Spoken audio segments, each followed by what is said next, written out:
नमस्कार साथियों, मैं लव बैरागी आप सभी का स्वागत करता हूं कौटिल्य एकेडमी की तरफ से। यूपीएससी और कई सारे एग्जामिनेशन आने वाले हैं और उनमें ज्योग्राफी की लोकेशन से बड़े क्वेश्चन आते हैं, वो लोकेशन जो कि वैश्विक परिदृश्य में बड़ी चर्चा में रही। तो इसी संदर्भ को ध्यान में रखते हुए मैं कई सारे लोकेशंस को आपके सामने लाऊंगा जिनका एक महत्व आपको देखने मिलेगा। सबसे पहली लोकेशन आज की है मणिपुर की। क्यों ऐसा? पेपर को ज़रा खंगालिए तो आज एक ही चर्चा में कहानी चल रही है। मणिपुर में वहाँ के स्थानीय समुदाय आपस में लड़ रहे हैं। क्यों लड़ रहे हैं इसके बारे में मैं आपको बताऊंगा। पहले आओ थोड़ा सा मणिपुर का लोकेशन देखते हैं। भारत के साथ ये जो पूरा इलाका है ये भारत का उत्तर पूर्वी इलाका है, north east India, north east state, जिन्हें हम सामान्य शब्दों में सेवन सिस्टर के नाम से भी जानते हैं। इसमें अरुणाचल प्रदेश, नागालैंड, मणिपुर, मिजोरम, त्रिपुरा, मेघालय और असम इत्यादि आते हैं। और एक महत्वपूर्ण बात यह है कि पूरा नॉर्थ ईस्ट इलाका शेष भारत से जुड़ा हुआ है इस वाले क्षेत्र से, जिसे डिप्लोमेट ने चिकन नेक की संज्ञा दी गई है। मतलब एक ऐसा क्षेत्र अगर इस पर ध्यान नहीं दिया गया तो कोई और इसे उड़ा के ले जाएगा, इसलिए बहुत ज्यादा ध्यान रखना पड़ता है इस वाले क्षेत्र पर। चिकन नेक सिलीगुड़ी से निकल रहा है जो कि पश्चिम बंगाल में अवस्थित है। कहानी जब इस मणिपुर की आप लोकेशन देखेंगे तो मणिपुर की लोकेशन पे फोकस करिए। उत्तर की दिशा में नागालैंड है, नीचे की तरफ में मिजोरम पाया जा रहा है और पश्चिम की तरफ असम का विस्तार है। और एकमात्र अन्य विदेश या देश हमारे मणिपुर के साथ में अपनी सीमा साझा कर रहा है, उसका नाम है म्यांमार। अच्छा, नॉर्थ ईस्ट के बारे में कहानी सुना रहा हूं तो इतना भी सुनिए कि अरुणाचल प्रदेश इन सातों में से एकमात्र राज्य ऐसा है जो कि अन्य 3 देशों के साथ अपनी सीमा साझा करता है। ऊपर से पाया जा रहा है चीन, वही मोमोज वाले, वो चाउमीन वाले। इधर की तरफ देखने मिल रहा है म्यांमार और पश्चिम की तरफ देखने मिल रहा है भूटान। 3 अन्य देशों के साथ सीमा साझा कर रहा है अरुणाचल प्रदेश। आप सभी को यह भी पता है ये पूरा नॉर्थ ईस्ट स्थान अपने प्राकृतिक पर्यटन के लिए बड़ा फेमस है, क्योंकि यहां पर कई सारी पहाड़ी पाई जा रही हैं। ज्योग्राफी में शब्द आपने सुना होगा, ढाफला, मिरी, अबोर, मिश्मी अरुणाचल प्रदेश में पाई जाने वाली शिवालिक पर्वत श्रेणियों का एक भाग है। वैसे ही Naga hills, Manipur hills, Mizoram hills ये पूर्वांचल की पहाड़ियों का एक भाग है। वहीं मेघालय में पाए जाने वाली गारो, खासी, जयंतिया ये प्रायद्वीपीय पठार के अंदर में आती हैं। मतलब ये क्षेत्र बहुत ही ज्यादा मात्रा में पहाड़ियों से घिरा हुआ है या पहाड़ियों की यहाँ पर अच्छी प्रधानता है। हाँ, असम में मैदानी क्षेत्र भी है जो किसके द्वारा बनाया गया है भैया? ब्रह्मपुत्र नदी के द्वारा बनाया गया है। ये लोकेशंस है या महत्वपूर्ण तत्व मैंने आपको ज्योग्राफी के बताए। कहानी को समझिएगा। मणिपुर की हिंसा के संदर्भ में कहानी आपको मैं समझाता हूं शॉर्ट में, बिल्कुल सामान्य भाषा में। मणिपुर में एक स्थानीय समुदाय है जिसको अपन बोलते हैं मैतई, और ये मैतई मणिपुर की घाटियों में निवास करते हैं। कहां पर निवास करते हैं भैया? घाटियों में। बड़ी इंटरेस्टिंग बात है कि मणिपुर एक तरह का स्टेडियम की जैसी आकृति है। मतलब आपने देखा होगा ना कि अभी आईपीएल भी चल रहा है और विराट कोहली की लड़ाई भी हो गई थी अभी। तो स्टेडियम मतलब आसपास से जगह उठी हुई है जहां पर लोग देखते हैं, मैच देखते हैं और बीच में फील्ड में मैच खेला जाता है। सेम कहानी मणिपुर की है। मणिपुर में आसपास से पहाड़ियां ही पहाड़ियां हैं और मध्य में घाटी वाला क्षेत्र है। ये मैतई समुदाय घाटी में रहता है और ये साधारणतः माना जाता है कि हिंदू आबादी का है और इनकी संख्या अन्य की तुलना में ज्यादा है। और 2 जनजातियां और है या 2 समुदाय ज्यादा हैं जिसका नाम है नागा और एक और है कुकी। ये समुदाय भी हैं और ये समुदाय रहते हैं हिल्स वाली जगह पर, पहाड़ी वाली जगह पर। अब दिक्कत क्या आ गई भैया? ये मैतई समुदाय ऑलरेडी बाहुल्य है, मतलब वहां पर इनका दबदबा ऑलरेडी है। विधानसभा की सीटों में भी इनका अच्छा खासा संकेंद्रण है और नागा और कुकी इन सभी को आदिवासी के रूप में संरक्षण वहां पर प्राप्त है। परंतु हाल ही में सरकार और न्यायालय के बीच में कहानी निकल गई और कहा गया कि मैतई समुदायों को भी एसटी में, शेड्यूल्ड ट्राइब, मतलब उनको भी आरक्षण दिया जाए, उनको भी अवसर प्रदान किया जाए, उनका भी संरक्षण किया जाए। और इस बात से बहुत खफा हो गए ये 2 समुदाय जिनका नाम है नागा और कुकी। देखो, अब इनका भी अपना लॉजिक है, ये बोल रहे हैं हमको अपने स्थानों को, क्योंकि घाटी वाला क्षेत्र बहुत सीमित है, तो अगर हमारा संरक्षण नहीं किया गया तो हमारी जगह को ही हमसे छीन लिया जाएगा, हमारी भाषा खत्म हो जाएगी, हमारी संस्कृति खत्म हो जाएगी। और नागा और कुकी का कहना है अगर इनको ऑल शेड्यूल ट्राइब में रख दिया गया तो भैया हमारा क्या बचेगा? क्या हम चले जाएं, छोड़ दें दुनिया, क्या कर लें? ये इनका लॉजिक है।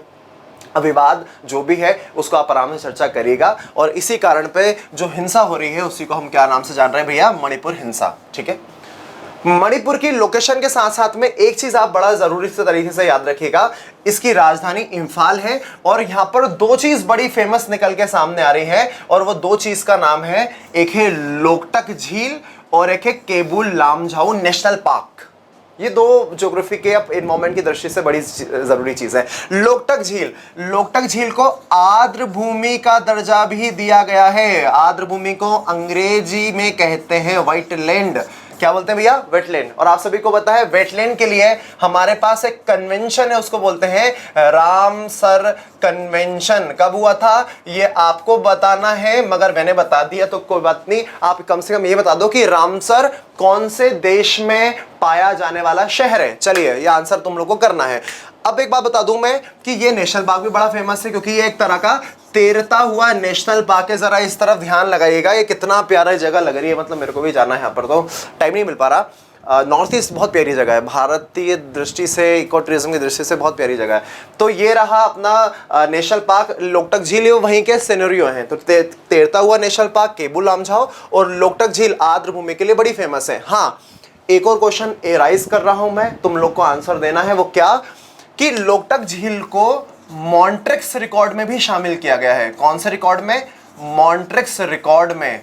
जल्दी से कमेंट सेक्शन में तुम लोग बताओ, जल्दी से बताओ कि मॉन्ट्रिक्स रिकॉर्ड मतलब क्या होता है, किसने बनाया, कौन प्रबंधित कर रहा है और कहा है भैया लोकटक झील को मॉन्ट्रिक्स रिकॉर्ड में शामिल किया गया। ये आपकी जिम्मेदारी है। दूसरी आज की क्लास की लोकेशन है हमारी, वो है रूस और यूक्रेन। अरे भैया कितने समय से युद्ध चल रहा है, अब तो मन कर रहा है कि भैया अब तो रुक जाओ, अब तो ठंडा पाल लो भैया।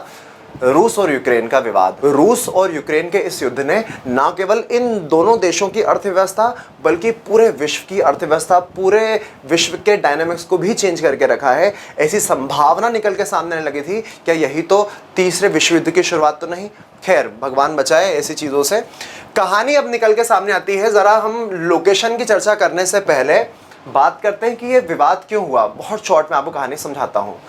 1991 से पहले आप सभी को याद आ रहा होगा वो शीत युद्ध का दौर, जब यूएनओ बना, द्वितीय विश्व युद्ध समाप्त हुआ तो दो ध्रुव आ गए। पूर्वी ध्रुव जो कि यूएसआर जिसका नेतृत्व कर रहा था, पश्चिमी ध्रुव जिसमें अमेरिका था।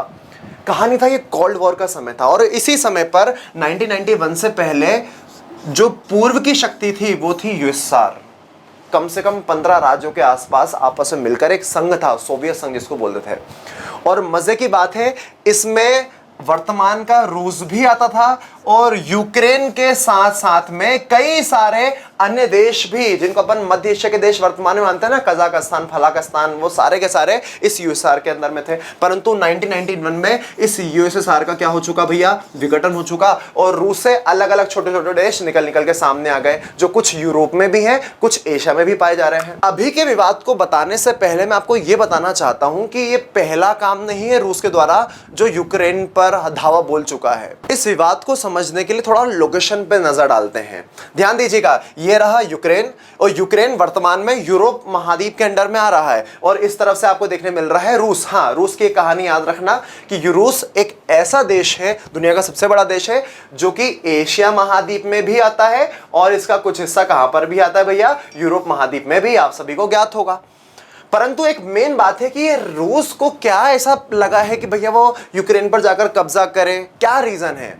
जब तक किसी भी चीज का महत्व नहीं होता, कोई आदमी इतना फोकटा नहीं बैठा कि किसी और पर धावा बोलने जाए कि मैं ले सेना लेके जा रहा हूँ, तेरे पे युद्ध करूँ। कोई किसी को फर्क नहीं पड़ता। यूक्रेन जो है इसमें कई सारे प्राकृतिक संसाधन पाए जा रहे हैं और इनमें से ऑयल एंड नेचुरल गैसेस का, नेचुरल गैस, प्राकृतिक गैस का धूमधाम से भंडार पाए जा रहे हैं और इन प्राकृतिक भंडारों पर, इन नेचुरल गैसेस पे यूरोप कब्जा जाना चाहता है। इन नेचुरल गैसेस पे यूरोप कब्जा जमाना चाहता है। सोचता है यार इसको हम यूज कर लेंगे तो हमारा भी अच्छा खासा विकास हो जाएगा। अब यूरोप सोच रहा है तो रूस भी सोच रहा है कि काश अगर ये क्षेत्र मेरा होता, हमारा विघटन ना हुआ होता, काश अगर ऐसा हुआ होता तो ये सारे के सारे प्राकृतिक संसाधन जो कि अभी बहुत जरूरी है क्योंकि लगातार मात्रा में खत्म हो रहे हो, कि ये नवीकरणीय नहीं है, अनवीकरणीय। एक बार फिनिश हो गए तो फिनिश हो गए फिर भैया, ठीक है। तो रशिया चाह रहा है कि ये मेरे कब्जे में मामला जाए। इसी कारण 2014 के आसपास ये क्षेत्र जो आप वर्तमान में देख रहे हो, ये क्षेत्र है क्रीमिया, और ये क्रीमिया यूक्रेन का ही पार्ट था। परंतु रूस ने 2014 में किसको अपने अधिकार में ले लिया? क्रीमिया को अधिकार में ले लिया, क्योंकि क्रीमिया भी बहुत बड़ा फेमस है, बड़ा प्राकृतिक संसाधनों का यहाँ पर भंडार पाया जा रहा है। एक लोकेशन को ध्यान रखना है, ये जो नीचे आपको सागर देखने मिल रहा है जहां पर ये क्रीमिया वसित है, यह है ब्लैक सी अर्थात काला सागर है। कौन सागर है भैया? काला सागर। और लोकेशन को ही चर्चा कर रहा हूं तो ये देखो क्रीमिया के यहां पर ब्लैक सी देखने मिल रहा है, और अंदर जो पानी भरा हुआ है इसको बोलते हैं अजोब सागर। कौन सागर भैया? अजोब सागर, ठीक है। अजोब सागर और काला सागर, ये लोकेशन आपको ध्यान में रखना है। ये क्रीमिया को कब्जा कर लिया, परंतु वर्तमान का विवाद का विषय क्रीमिया नहीं है। वर्तमान विवाद का विषय है ये वाला क्षेत्र। कौन सा वाला क्षेत्र? ये वाला क्षेत्र। इसको बोलते हैं डॉनबास एरिया। कौन सा एरिया भैया? Donbas region. डॉनबास रीजन दो चीजों से मिलकर बना है। वो दो चीज क्या है, जरा सेकंड वाले डायग्राम में देखिएगा। एक है लुहांस्क और है डोनेस्क। ये दोनों कंबाइंड रूप से कहलाते हैं डॉनबास वाला इलाका, और यही है विवाद का कारण, क्योंकि रूस ने कहा कि ये भी क्षेत्र हमारा है। और मजे की बात है कि यहां पर जो लोग रहते हैं, यहां पर जो स्थानीय समुदाय जो हैं, वो रूसी भाषा बोलते हैं, क्योंकि आप सभी को पता है ये यूक्रेन पहले यूएसआर का ही तो पार्ट था। ये लोग भी क्या कर रहे हैं कि नहीं नहीं, हमको तो यूक्रेन में नहीं मिलना, हमको तो रूस में ही जाना है, हमको वहीं पर फायदा होगा। इनको बोलते हैं अलगाववादी। अलगाववादी, अलगाववादी मतलब कि भैया हमको यहाँ नहीं रहना, हमको तो अलग ही जाना है, हमको अलग ही जाना है। भारत में भी बहुत सारे लोग करते रहते हैं, टू टांग करते रहते हैं, शांत कर देते हैं अपन लोग उनको, अलगाववादी। तो यहाँ के जो सेपरेटिस्ट हैं वो कह रहे हैं कि हमें रूस में मिलना है, और रूस उनको भड़का भी रहा है। अब यूक्रेन परेशान है कि भैया ऐसे करते करते तो क्या पूरे ही ले जाओगे क्या हमारे उसको? ये विवाद का कारण बन के सामने आया। अब इस विवाद में कई सारी लोकेशन निकल के सामने आ रही है। वो लोकेशन है लुहांस्क, डोनेस्क। याद रखना इन दोनों को डॉनबास एरिया या डॉनबास रीजन बोलते हैं, जिसमें कारण बना है। मैंने ऑलरेडी बता चुका हूं, क्रीमिया यहां पर ब्लैक सागर है, ब्लैक सागर में ब्लैक सी में है, और इसके ऊपर है सी ऑफ एजोव, मतलब एजोब सागर। आगे कहानी समझ में? हाँ, ये मारियोपोल भी बड़ा चर्चा में रहा था। यूक्रेन की राजधानी क्या है भैया? कीव है। आगे कहानी समझ में? और कौन कौन सी लोकेशन चर्चा में रही थी इस रीजन के माध्यम से, इस डायग्राम में आपको समझ में आ जाएगा। इस मैप को देखिए ध्यान से।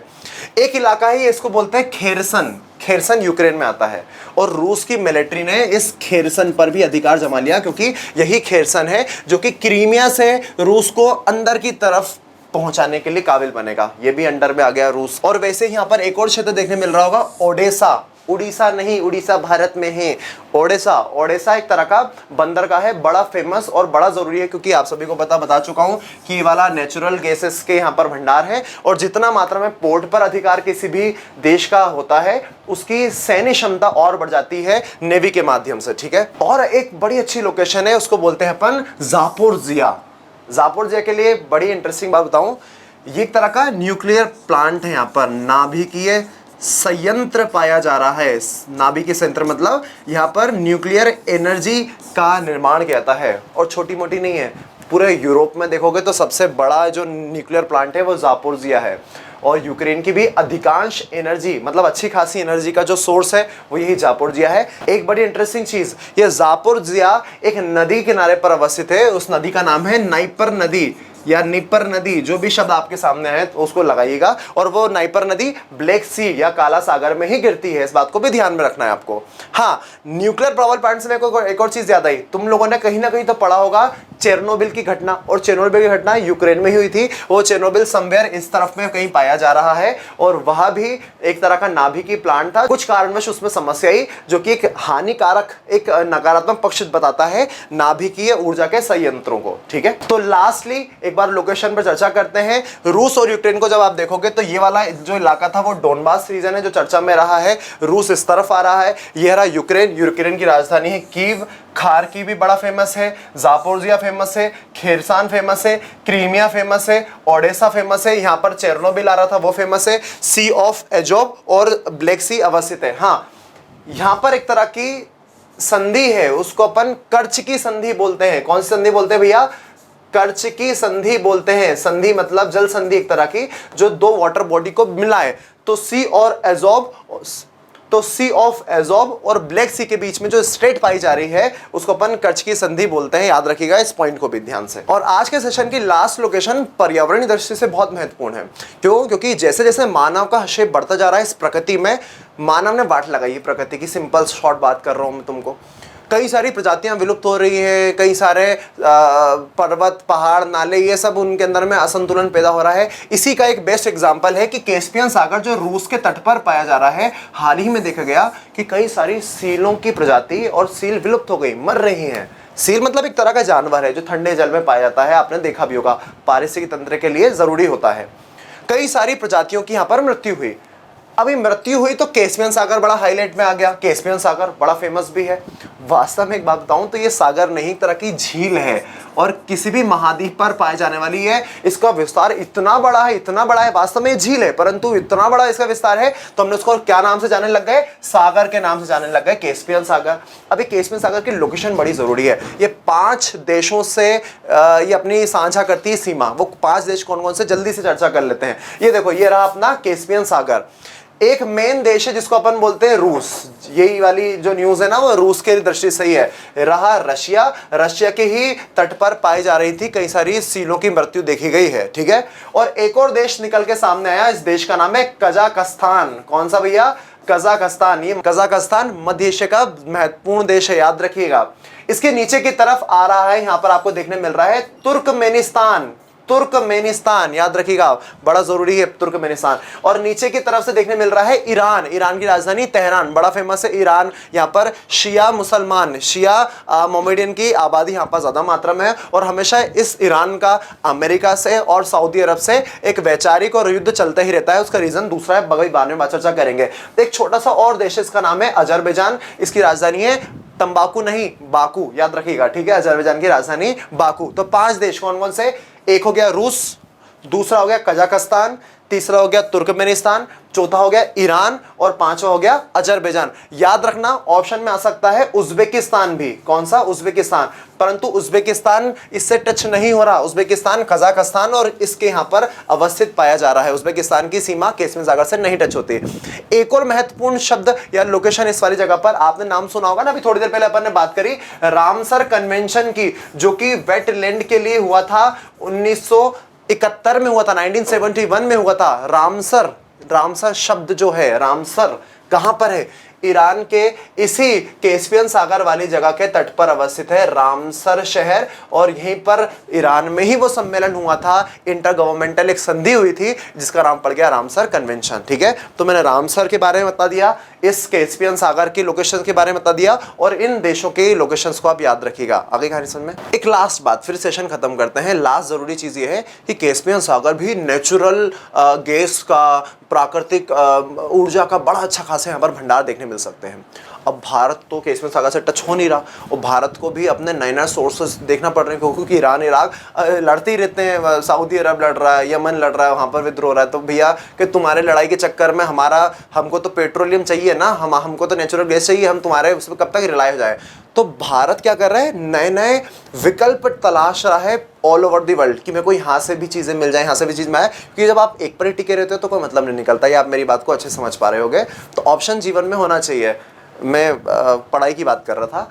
तो कहानी निकल के सामने आ रही है कि जैसे ही कैस्पियन सागर पे भारत की नजर गई, यार कैस्पियन सागर हमसे दूर है तो फिर कैसे पहुंचा जाए, यहाँ का जो नेचुरल रिसोर्सेज है हम तक कैसे पहुंच पाए। तो एक हमने प्रोजेक्ट बनाया कई सारे देशों से मिलकर। उस प्रोजेक्ट का नाम है तापी, TAPI।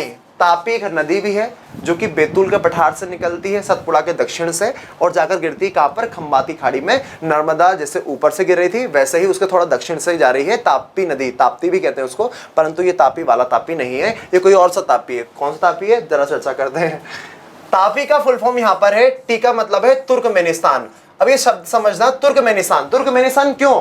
क्योंकि आपके सामने शब्द आया है, ये वाली जगह लोकेशन देखिए, तुर्कमेनिस्तान है, वो कैस्पियन सागर से अपनी बॉर्डर शेयर कर रहा है और कैस्पियन सागर में प्राकृतिक गैस के भंडार बहुत ज्यादा मात्रा में है। तो कैस्पियन सागर से तुर्कमेनिस्तान में वो प्राकृतिक गैस ले लेगा, परंतु भारत पर कैसे पहुंचेगी? तो भारत पे पहुंचने के लिए क्या कर सकते हैं अपन? किसी और देश को हमने बोल दिया, बीच में आ गया कौन सा? अफगानिस्तान।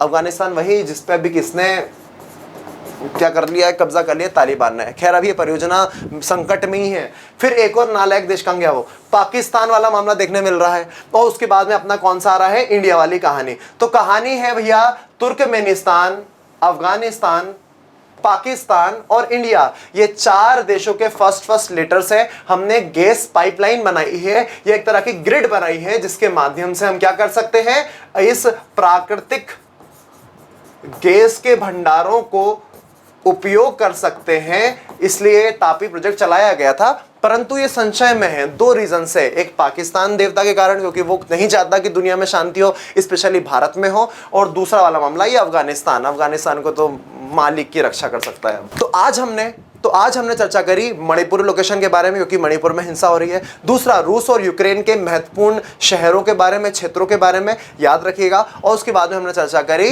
कैस्पियन सागर के बारे में और तापी प्रोजेक्ट के बारे में। आज के लिए इतना ही। नमस्कार, जय हिंद, जय भारत।